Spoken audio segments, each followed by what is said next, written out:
Hey friends, I'm Marc Schelske, and this is the Apprenticeship Way, a podcast about spiritual growth following the way of Jesus. This is episode 56, When the Marginalized Are Our Prophets. Today's podcast is made possible by not just one more thing, spiritual growth for busy people. Is it possible to grow spiritually in the midst of a busy life? You're a follower of Jesus, but you're starting to wonder if you're really following? It's not a question about belief, it's a question about trajectory. Are you really going somewhere? And not just to heaven someday, maybe, whatever that means, but now. You want to grow, you want to mature spiritually, that's why you listen to this podcast. But your life is full and it's fast-paced. You want to slow down, but you're not sure how. Life is busy and full of obligations and demands your time and your energy, and you can't opt out of most of that stuff. When you think about spiritual maturity, you think of maybe retired people who have hours to sit around reading their Bibles or volunteering at church and praying, or maybe monks who live in a quiet cloister where they can think big thoughts about God all day long, but that's not your life.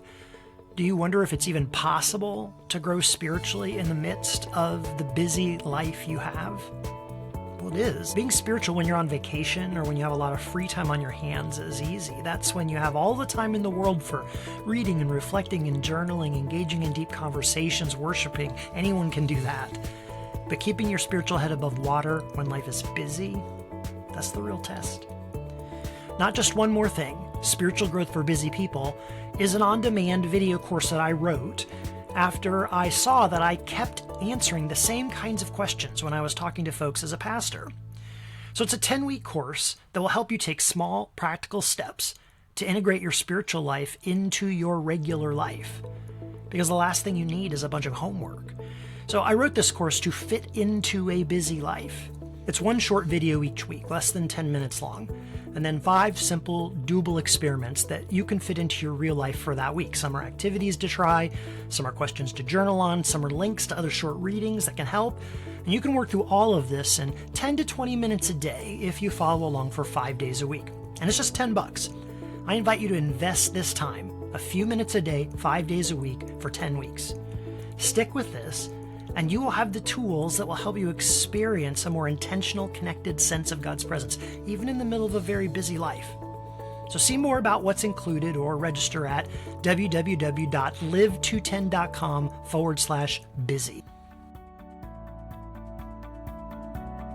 In any room, who's the person most likely to understand what's really going on?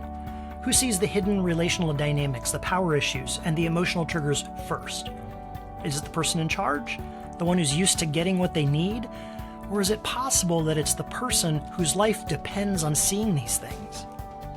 You've probably heard me talk about the developing direction of my theology, which I summarize by calling it the way of other-centered co-suffering love. And one aspect of this perspective is that it challenges me to listen carefully to the experience of people who are not like me. Most of my mentors, teachers, pastors, and the theologians I was encouraged to read look a lot like I do in one dimension or another. White, male, middle class, many of them American or at least English speaking. And I've come to understand that my experience and what I've learned from these voices is not the only experience. It's not the canonical experience. I've lived and I've worked inside organizations largely structured for people like me, assuming that our view was the right way. But this created an enormous blind spot where we disregarded people with different experiences, especially when they contradicted or challenged what was comfortable for us. A book I read recently that helped me in thinking about all of this is called Othered: Finding Belonging with a God Who Pursues the Hurt, Harmed, and Marginalized. Jenai Auman is a Filipina-American raised in the American South. She initially found welcome in the Evangelical church. Her passion led her into leadership, but as she was drawn deeper into the ministry machine, she experienced how her value to the community was really based on conformity. And so when she asked for respect as a biracial Filipino woman, when she pointed out issues in the system that were a problem, not just for her, but for others, the response was harsh. She violated the expectation that she would be a quiet worker, supporting the male leaders. She was asking folks to stretch in ways that were new and uncomfortable for them. She was challenging a controlling hierarchy that others in the community took for granted. Ultimately, that system and those in charge had no room for her, and she was forced out. This painful experience and the long recovery work she went through as a result led her to focus on how the church can be more welcoming and can avoid doing harm, partly by listening to those in the margins. There's this dynamic in Jenai's story that I've seen in many corners of the church. Here's a way to think about it. When a person, especially a child, has to fight for their basic needs, they learn intuitively what they must in order to survive. They become experts in reading the culture of their family or their community. The same dynamic functions in larger groups, communities, churches, even whole cultures. Folks in the margins often see things about the majority culture that insiders cannot see as quickly or as easily. You see, for their own survival, folks in the margins have to become PhD students of the majority culture. In this book, Jenai wrote, "When we ask our congregations to read their Bibles and the stories of our spiritual ancestors, it should come as no surprise that many students of Scripture become well-versed in distinguishing Christ-likeness from the corrupt forms of faith that are often labeled good and right today. And when these students see the schism between the character of Jesus and the character of the church, when they ask questions and speak to the disparity, they become prophets. They are those who have the boldness to say, 'This is not the way of Jesus.'" So I asked Jenai to talk about the ways she sees people on the margins, those who've been hurt, women, people of color, LGBTQ people, speaking as prophets to the majority church. Yeah. I think prophets are ultimately those who speak the truth of the Word of God and those who point to the corruption happening within God's people. That's what we see in the OT prophets and how they were reminding people of the goodness of God and why the things that are the way they are today don't have to be, that we're actually called to something more. And I do think that people on the margins, and by that I mean folks who are marginalized in our cultures for any reason. People can be marginalized not only for racial status or their ethnicity or the language they speak. They can also be marginalized for not having the right amount of education, quote unquote, the right amount. They can also be marginalized for having the wrong address, for growing up on the wrong side of the tracks, for being a low income family, for not wearing certain things. Think of middle school, like Right. the tables at middle school and how cliques and little things form. Folks can be marginalized for any reasons. And I think that there is a wisdom for those who have lived in the margins for a long time in that they are looking from the outside in, and they can actually see how a machine is made. So for instance, I'm familiar with hurricanes in Houston. That's kind of our MO. If you've ever seen like a forecast of folks going through a hurricane, there's the guy kind of at the weather desk who's giving you facts and information on the hurricane. He's, however many miles away from the hurricane and safety in a building, telling you this is the wind speed, this is how fast it's moving, this is where the eye is. And then sometimes they throw it to the man or the woman in the field. And you know what I mean? And they are in the middle of the storm. Right. Their situation looks a lot different than the dude with the data. Yeah.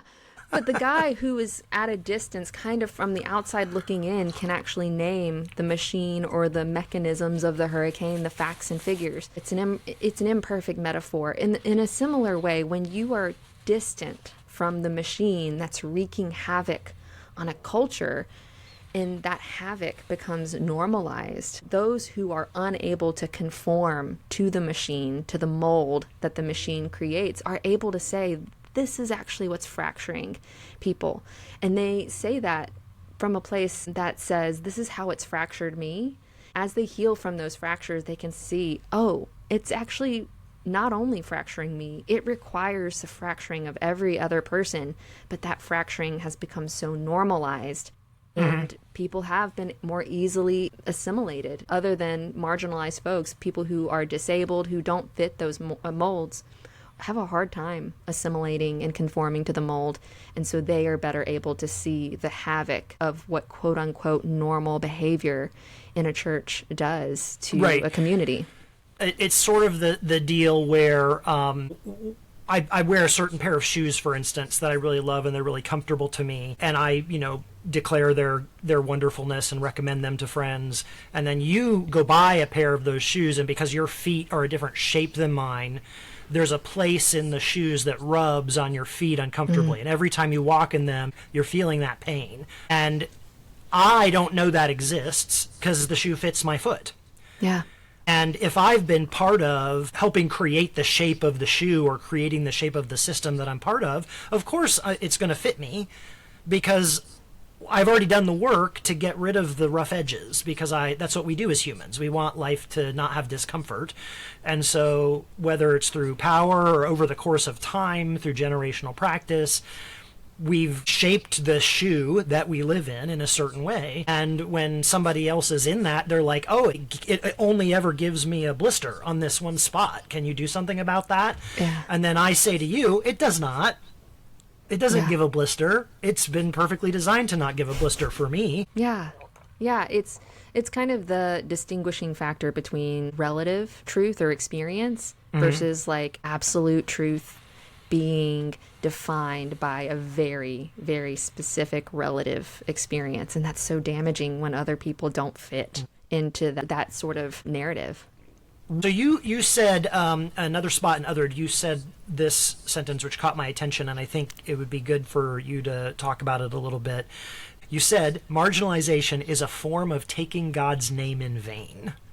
All right, so open up that package for me. It kind of is rooted in the idea of how we're made in the image of God. So for one, some folks might see marginalization as part of the gospel because their specific definition of being made in the image of God is only those who ascribe to my sort of belief, who are quote unquote saved into a specific denomination. Whereas I believe that at the dawn of creation, God made all of humanity in his image, and that every person walking the earth is made in the image of God, in that they can also fulfill the cultural mandate to be fruitful and multiply, fulfill the earth, bring goodness to the earth. And so if every person is made in the image of God, regardless of what they are able to earn or achieve or ascribe to or intellectually ascend to, if every person's made in the image of God, and the systems of our society say some people are worth more than other people, and therefore because these people are worth more, the other people have to go to the fringes, then you are actually devaluing the image of God in someone else who could actually bring goodness and cultivate goodness within your community. And you're saying the nutrients that they bring to our soil is actually toxic, and it's not. It's actually inherited goodness. And so I think marginalizing folks and then using God's name to justify the marginalization, it's almost like a double jeopardy, like this is really bad. And so, yeah, I just think marginalization of any kind, ascribing some value to some people and then less value to other people, is counter to what I see in the person and work of Jesus for sure. And not only that, even in the Old Testament, even in Deuteronomy, the Deuteronomic laws, like how they said, welcome the stranger, welcome the sojourner to your door. And so even in the law itself, to welcome people who were on the margins was the story from the beginning. And so marginalizing other nations or other nationalities or other ethnicities, it has never been a justifiable. I mean, people certainly found ways to justify it, but it was never God sanctioned and Christ ordained. Right, of course. There's a really awful betrayal going from I don't like you and don't want you in my group to God has said you're not worth being in my group. Yeah. Like it's such a power move. How do you get to any kind of transformative understanding of the gospel or a loving picture of God with that starting point? It's a power move and also a lack of ownership. I can't tell you that I don't like you, and I'm not ready to own the fact that I don't like you, so I'm going to draw on God's name and kind of scapegoat God. Right. I get to stay righteous. I get to stay a good person. I'm just doing what God wants. Yeah. I mean, it's kind of like the thing I do when someone comes to the front door and is trying to solicit, whatever they're trying to sell. And I'm like, I need to talk to my husband about that. Right, You know what I right. mean? But that's the funny version. The very unfunny version is saying, Right. this is what God told me. And God told me that you got to get the hell out of here. And it's just... It's scapegoats, God, and it enables the person who's scapegoating to be absolved of personal responsibility. I don't need to take ownership. I'm just saying this is what God told me to do, and I'm just following orders. Right. That actually, I think, opens up another topic in your book, because if the person who's doing what we just talked about, if that person is in leadership, where they have stewardship of a community, where they're part of the group, the committee or the pastors or whoever, that get to decide things like, who do we hear from, who do we see on stage, who do we serve, who do we welcome into community. If you're part of that group and you're functioning in the way you've just described, where you're gatekeeping access, that's not just a rude preference. That's where we begin to enter into the realm of what can be talked about in terms of spiritual abusiveness. Yeah. So let's talk about that. You gave a definition of spiritual abuse that I thought was really helpful, because abuse is kind of vague and is used in a lot of ways in our culture. And anytime somebody feels like they didn't get what they wanted or a situation felt uncomfortable, it's easy to say that was abusive or toxic. And so you narrowed the beam and you said, my working definition of spiritual abuse is a misuse of power that leverages trust within a spiritual or faith-based context, thus dehumanizing and marginalizing those who bear the image of God. I do draw on the definitions of the folks that wrote The Subtle Power of Spiritual Abuse and Lisa Oakley, a spiritual abuse researcher in the UK. And I thought that these are very long academic definitions. I thought, how do I condense and distill this information to something that we can digest? I really wanted to empower people. I share bits and pieces of my story of working on a church staff, and as many church staffers can attest to, once you start working behind the counter, you see how the sausage is made, and you realize there is a disparity between what we preach on Sunday and how we program what we preach on Sunday. And I hate that. I hate that programming as a whole, like a thing for church. It just sounds very mechanical and and it takes something very garden oriented. God uses a lot of garden oriented language and metaphors, and we take the garden and make it a machine. I just feel icky. But seeing spiritual abuse within a staff context was, and I wouldn't have called it spiritual abuse, because in spiritual abuse, so often you're disempowered, and you not only are you disempowered, but you're conditioned not to ever have power. So you're constantly asking people for permission. Is this what happened? Is this what happened to me? I know how difficult it is to reach for those words and to say, this is what defines my experience. But on my church staff, I became a good soldier. And until I realized that the soldiering that they wanted me to do, the sort of workload they wanted me to keep up with, actually required my burnout. Our whole program and our whole church schematic is not restful. So no wonder we're having these questions about how to rest when we don't have it injected into the life and mission of our church. And so, but the spiritual abuse that I experienced, I would say, had more so to do with me being a female in that church, and how to be a faithful woman in that church was to be a champion for my own subjugation. And women are pitted against one another. So there are some women who are more than happy to be a champion for their own subjugation. They are more than happy to do every single thing that the men in the church tell them to do, because it's really nice to have somebody tell you what to do and you can execute it and you can kind of give yourself a pat on the back. And when I'm measured up against someone like that and I'm more vocal, I have more questions, I will ask you why I'm doing this. And also, I did not have the privilege of making this decision. No woman in our church had the privilege of being a part of this decision making.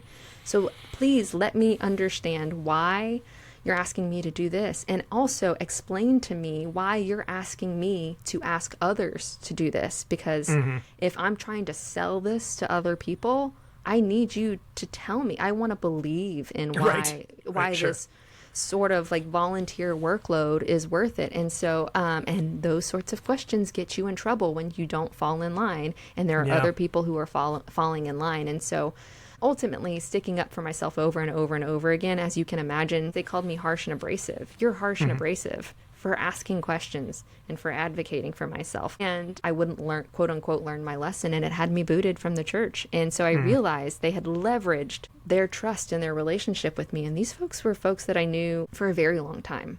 You know, that app on your phone that's like, on this day 8 years ago, on this day 11 years ago, and you see like birthday photos and photos of folks holding your kids and stuff. Those are the people in my photos.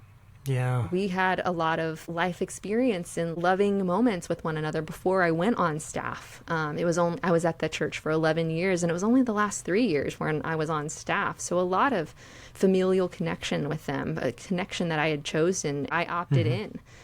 And so when they leveraged that trust and they hoped for my silent complicity, I would not relent. And obviously I wouldn't give in, because I wrote a whole book on it. So I would not go silently.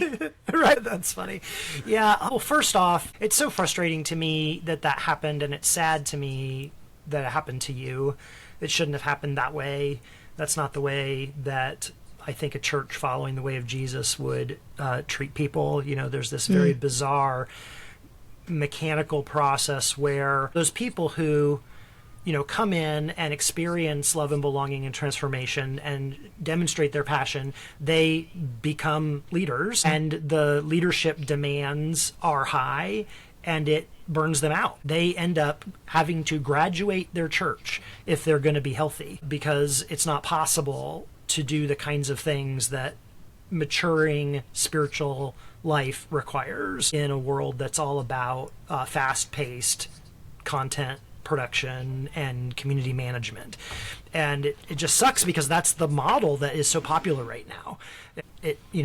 And then on top of that, we have this abusive element that you've talked about, which what you described, if you were describing a corporate workplace, I think the same exact dynamic we would call, toxic hierarchy or toxic patriarchy, or even a particular toxic leadership community where a certain group of bros who all guard each other's back, kind of demand compliance.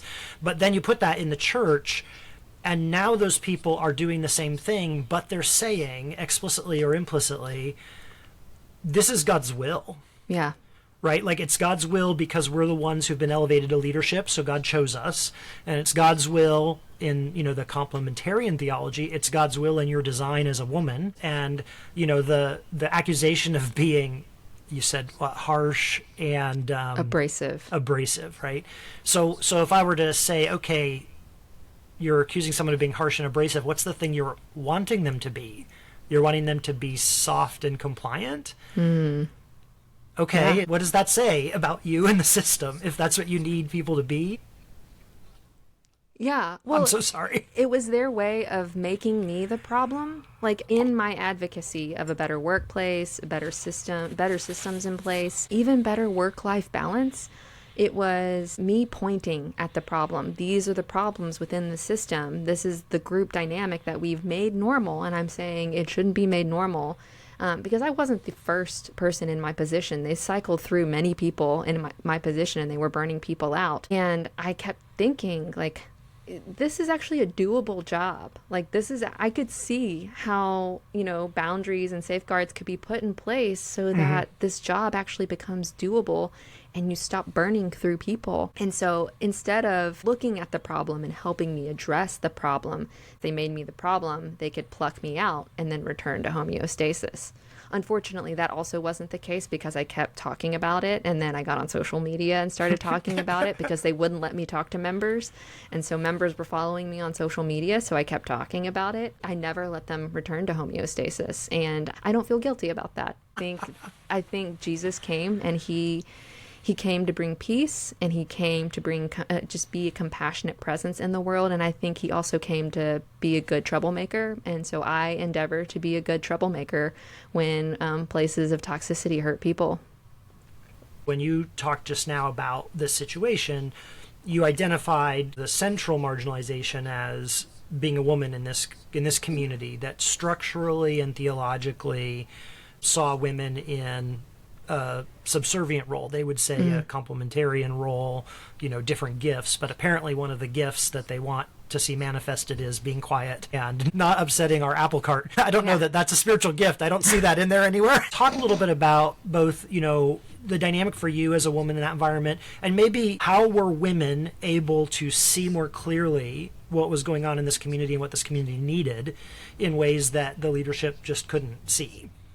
Yeah, well, some of the best foot soldiers for toxic, it's just patriarchy. All patriarchy, I believe, is toxic and hierarchical and not good for any human being. But the greatest foot soldier for patriarchy is the woman. So when you can get women on board, they will be the loudest cheerleaders for the whole movement. So not all women could and were able to speak to it because they were too bought in to the sort of belonging that they had, opted in for.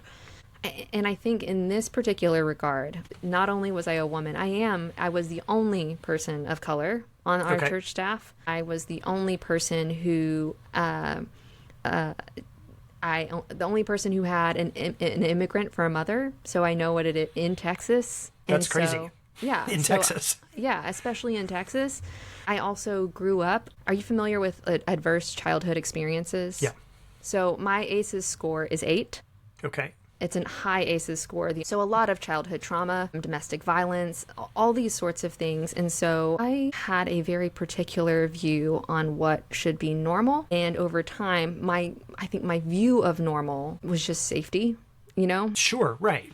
And I also had a very particular view on what is privileged. Entitlement gets conflated with privilege, and I saw a lot of entitlement in our church structure. People were entitled to X, Y, and Z. And I thought, this is not okay. Like, we had a retreat for some leaders, and they wanted a 5-star retreat, almost like luxurious accommodations. And the only thing we could afford were, like church camps in Texas, sort of not 5-star, not the Ritz-Carlton. Right. And you realize then that when the number of arguments internally that are happening within these deacons and leaders and what's expected of the leadership, and the leadership is so worried that we're not making these folks happy, and how they kind of bend to the whims somehow, I realized this is a very, very expensive privilege that only a very affluent church can afford.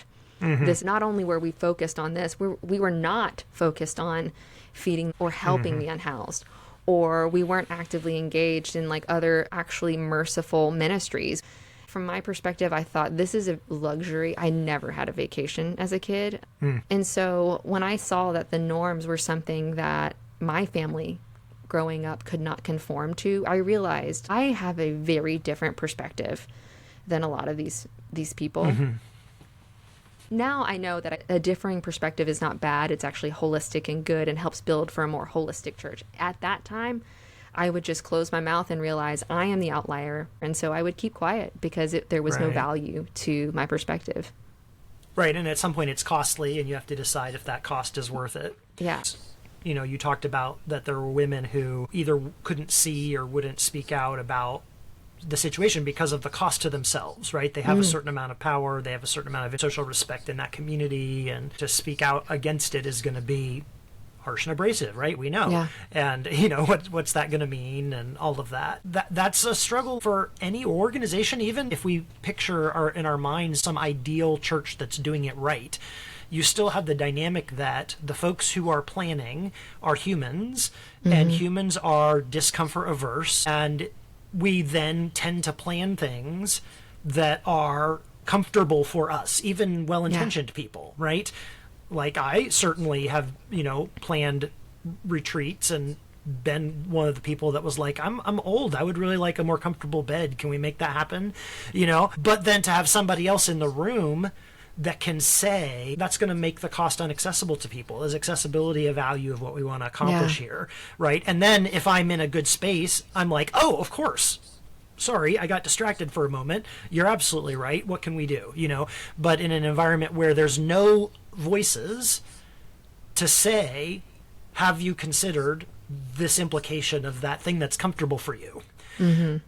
right? If I've just constructed a group of advisors who are all sort of in my lane, and everyone will nod their head and say, right? They'll say, yeah, of course, that's what we all want. And when everyone in the room nods their head, it doesn't feel like yes men affirming my decision. It feels like common sense. Yeah. Right? Yeah. Well, the common sense is we all want, this is what everybody would like. And to have someone in that space, whether they're speaking from, sensory issues or gender issues or whatever, for them to say, I know you like smoke in the sanctuary because it makes the lights look pretty, but this is what it does to my autistic kid, or this is what it does to my sensory overload issues. How might we accommodate that? And then I'm like, oh, it didn't even ever occur to me that would be a problem. So then the issue that lies at the heart isn't the smoke or the comfortable bed.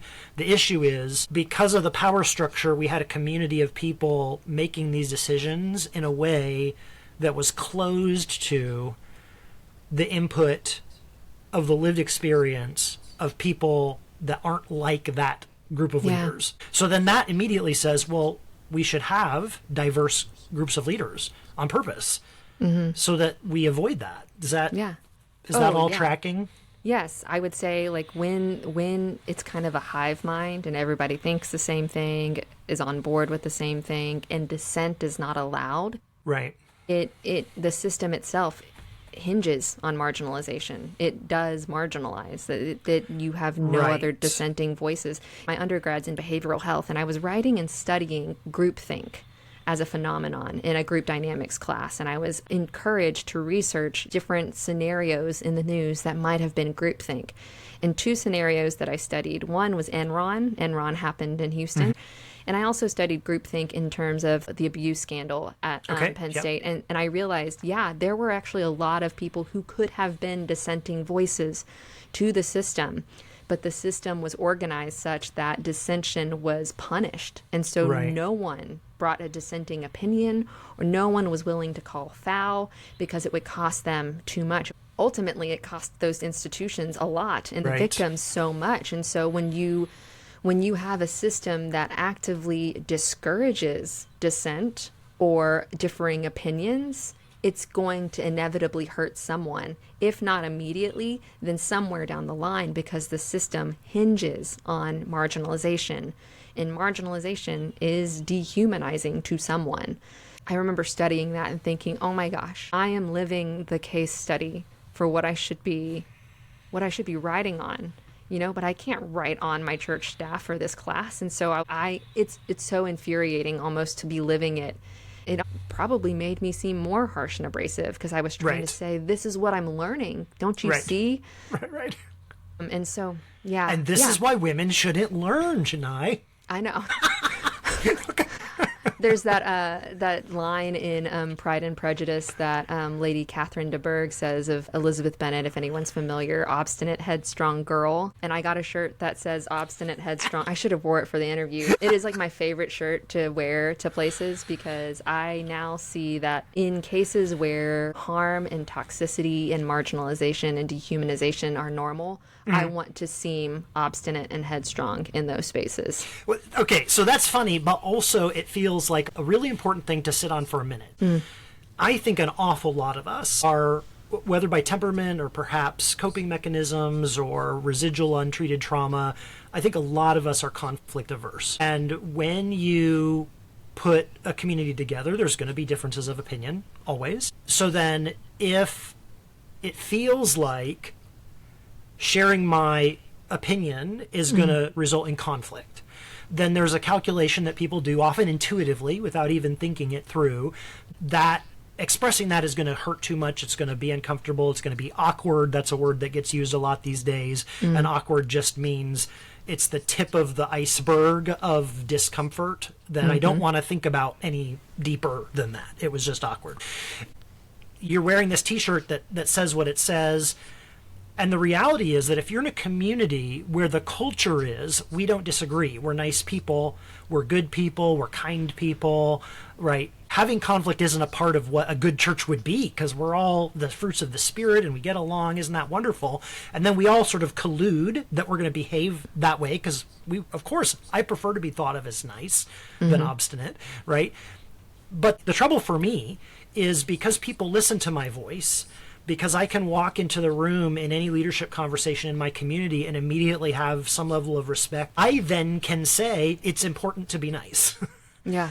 But somebody else in my community who doesn't have that positional or cultural ability, that power, that privilege, somebody else, let's say if the issue is an issue of gender and a woman wants to say, hey, this is my experience, if our culture is that we all get along and we're all nice and there isn't conflict, then the only way that woman is going to be able to be heard is to behave in a way that our community perceives as not nice. Yeah. And so then we end up with tropes like the angry black woman, where a person has a real, reasonable complaint to make, but then because we're conflict averse, we're like, that's, ew, I don't want to have this conversation. Why did you make me feel discomfort just now? Stop being the kind of person who makes me feel discomfort, right? Yeah, yeah. And I think delineating between discomfort and safety are very important, and I think a lot of people don't know how to distinguish between the two. Right. You can be uncomfortable and you're calling it uncomfortable, but what you really are is unsafe. I have been, as a woman who runs on the streets and jogs, I have to take care of my safety, make sure that I'm walking a safe path, and that there are other people, that there are ways that, Apple Watch, somebody can track me. And then there is the act of running itself, which I'm fairly healthy. It's uncomfortable running. Right, exactly. Right. But What a great distinction. It's a challenge. You know what I mean? So running is uncomfortable. Sometimes it is unsafe, but sometimes I'm just doing good training work that's helping me grow as a runner. So I think there's a difference between discomfort that is a lack of safety and a discomfort that is actually you're outgrowing the pot that you've been planted in and you're invited to grow. And I don't think people understand the difference between the two. That's a really great distinction. I think, especially speaking as in to folks with a level of privilege in their community, it's easy for me to say, this is a uncomfortable conversation, but it's not actually threatening my position or anything, right? Whereas someone coming to me in a community where dissent is not allowed, the very act of coming to me is dangerous, because it might mean they get excluded, they don't get the opportunity, So in that same moment, there's discomfort, but because I'm the person with the privileged voice, I'm defining it as just awkward discomfort. Can't we all get along? Can't you be a team player? That kind of stuff. Where that person who's marginalized might actually be addressing something where there's a real danger to them and to their well-being. And for me to define that as it's just an issue of communication, or it's a temperament issue, like when they said of you're harsh and abrasive, right? That's saying that the problem is entirely in how you are interfacing with the system. Yeah. And the system is fine. There's nothing wrong with the system and the people in the system, which is me, right? It's you being abrasive. And rather than that leader saying, weird, I had hoped that the way we did things wouldn't be hurtful to people. Tell me more about how the way we're doing things is hurting you, because, gosh, that's really not what I hope we do around here. Yeah. Well, the church should be not only a sanctuary, but a hospital for sick people. And in a hospital, if you have surgery and it becomes infected, you have to open up the wound again to see if there's something in there that should not be in there. And often I was the one saying, hey, something is in here that should not be in here. We need to cut this open and extricate it so that we can heal, be healthy. Yeah. We actually have to cause some discomfort to be able to heal the system Right. that we're in. Especially the longer that the problem is embedded in the body. Right. Like if it was a brand new thing, like we're on a leadership team and we're discussing some new endeavor we're trying, you might be able to say, this part seems off, and there's not a lot invested in that. But if it's like, this is the way we've done things for 20 years, or in the case of complementarianism, this is the way we've done things for 250 years. I mean, it's practically God gave these words at Mount Sinai, like at that point, there's a lot of pain in having to cut that open, right? Which I think is part of what underlies the complexity of the deconstruction conversation for both sides, because folks who are deconstructing often are having to dig deep to stuff that was embedded in their childhood experience of faith, where people that they loved and trusted told them lies about who they were or about who God was, and they're having to surgically open up to get down to that stuff. And then folks on the other side that are like, my kid read a book and all of a sudden they're asking these hard questions, and why, the same thing is happening. Something very deep is having to be attended to, and that's really painful, and we'd just rather it not happen. Yeah, and it's become enmeshed with our identity. Right, and our worth. For sure. And I think whenever you're taking a scalpel to a part of someone's identity, of course you're the problem. Don't cut who I am. So I remember in a meeting a year later, after our family had already left our church, I remember telling my former pastor, I have a lot of empathy for you because I know your story. I know your childhood also. I know the pain you've had to endure. And I know that in order to address that lack within yourself, you found it in quote unquote Jesus, but you really didn't find it in Jesus. You found it in the position that Jesus afforded you in the church. You found it in your identity as a pastor. If someone comes at you, you immediately make it a us versus them situation. It's a me versus you situation, when a shepherd should be protecting the sheep. And you didn't do that with me. I gave you so many opportunities to do that with me, and you didn't. And I think it's because you yourself need to protect something within you. And I was the threat to that system. And so you say that your identity is in Jesus, but it's really in the things that Jesus has afforded you in your privilege as a man. So I invited him into something more, and he didn't want it. And so I realized I am no longer responsible for this. All I can control and all I'm responsible for is what I do now moving forward. And so, Brutal. I bet he thought that was harsh and abrasive. I'm sure he did. It makes me think back to conversations that I had with my therapist where, now 10 years past sitting with her, I look back and I'm so grateful for the things that she said. But man, in the moment, I was like, why are you so mean to me? Why are you saying this hurtful stuff? Like, how dare you? Right, exactly. So you ended that bit there talking about, you coming to a place of decision in your heart about how you were going to posture yourself in relationship to both this specific experience you had as a person, but then also this whole question in terms of how we as the people of Jesus behave in these ways. At the end of Othered, you offered a vision that I find quite profound, and this goes way deeper than just being able to personally move on, or it's even deeper than like personal healing. Like, I was wounded and I need to go through a process of healing. This isn't about stopping the bleeding. You wrote, I choose not to collude with a culture that is okay with using Jesus to hurt others. Like, that is incredibly strong language. Like, collusion, that's a legal term for when you participate in making a crime happen. I choose not to collude with a culture that's okay with using Jesus to hurt others. Rather, I will continue to turn away and not use God-loaded language to make other people small. Repentance means my gaze is set on Jesus, and I walk free knowing that I do not have to seek retribution for my scars. Yeah. So let's talk about that. I've really not heard a proper apology that actually took on ownership. It was always, I tried to do the right thing, and going back now, I wish I could do things differently. It's never been, I treated you poorly. I did not treat you as a sister, And I did do the things that you say I did, and I'm sorry. Yeah. I never Yeah. heard that. I don't know if I ever will hear that. Yeah.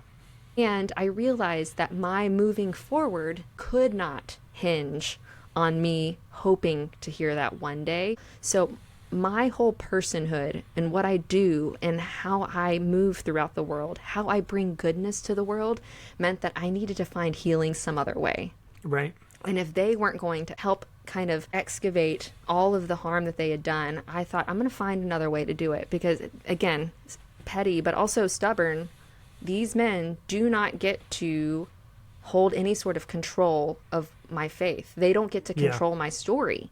Right. And if my life becomes all about what they did, then I start to kind of turn into and become the decrepit, abrasive, harsh person that they believe me to be. And I thought, I'm not doing it.